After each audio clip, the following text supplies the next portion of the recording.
Welcome to AlexElliottGolf. Today's video is about the 3 must-dos you've got to do with long irons to achieve greater distance and accuracy. Generally, there's 2 things people do wrong when they get the long irons. 1, they try and lift the ball into the air. 2, they try and play it like they would with a normal kind of like 7-iron or 8-iron, when really we've got to adopt our setup a little bit differently, and we've got to understand the 3 keys which is going to help us to hit these long irons a little bit better and consistently. Let's get straight into it. So when we're hitting these long irons, we need a slightly descending blow on the golf ball, so a slightly descending angle of attack. Now, with a 7-iron or 8-iron, we'll have a bit more of a steeper angle of attack. With these clubs here, we almost want to feel like we're bruising and brushing that ground. So there's a few things we can do during our setup, which is really going to help us achieve this. Point number 1, we're going to talk about how we can get the correct ball position, stance width, and where do we want to feel that our weight is during the setup. So we're going to take a dress here. Now, my width of stance, I want to feel that my width of stance is just wide and my shoulder width apart.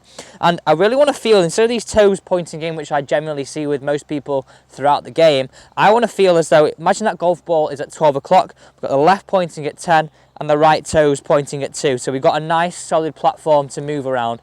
Like we said, we need to be consistent with these long irons, so the setup is really key to this. Now, once you've got that width of stance, I want you to feel as though your ball position, which you can see here, is a club head inside my lead heel, so it's slightly closer towards my left foot than it is the centre. So okay, we're going to be favouring the lead side here.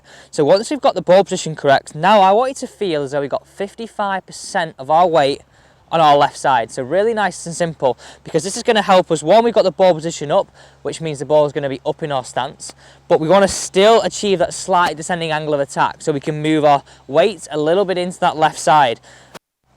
So once we've done this, we've got a really nice platform to actually move around and hopefully create those impact factors. Yes, we've got to make sure the swing is the same as we would with a normal iron in terms of speed and delivery, but we can change our setup to really advocate the impact factors we're looking for. So a slightly descending angle of attack, bruising action on the golf ball, and ultimately we can start to trust the loft. So the first 2 key points are there. Number 1, ball position. Club head inside my lead foot. Number 2, when I feel like my weight is just favouring my left side, so 55 on the left, 45 on the right. So it's a really nice, simple expression to work to, and we know we're set up to the ball correctly. We can actually now go and apply number 3. So when we're talking about ball position, this can affect our angle of attack. If we move this ball back in our stance, we're more likely to get a more descending angle of attack.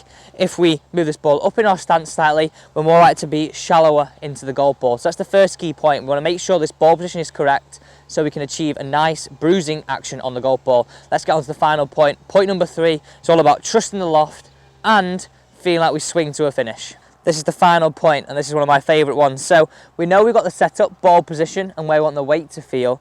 This is all about now trusting the loft, don't try and get it in the air, and swing into a nice balanced finish. So the feelings I want you to work to is 1, we're going to trust that loft, but also we're going to feel like we swing and post to a finish. So our whole body is pointing towards a target. I don't want you to get short and sharp and not complete the swing. Complete the swing. I want you to imagine you're going to complete it like Rory McIlroy. He swings everything a really nice tempo and really feels like he poses and gets that right shoulder towards the target. So my expression here is trust the loft, right shoulder to the target. Really nice and simple. So from the top now, we're going to go to ball position, width of stance, got my nice solid base, weight just favouring my left side. Right, I'm going to pose it and trust it like Rory.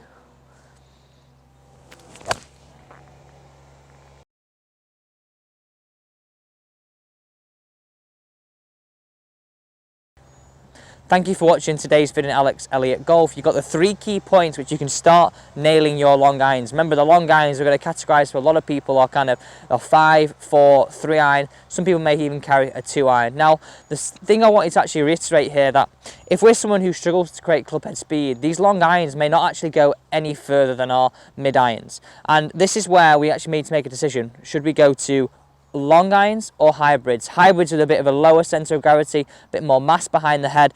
This will actually help us get the ball into the air and actually achieve those distance increments we're looking for. Now, this decision we can make with our coach at home. Should we go for long irons or hybrids? Because 1, they're more forgiving, 2, they help us get that ball in the air, and we get a little bit more distance easier. Thank you for watching. Don't forget to subscribe, and see you next time.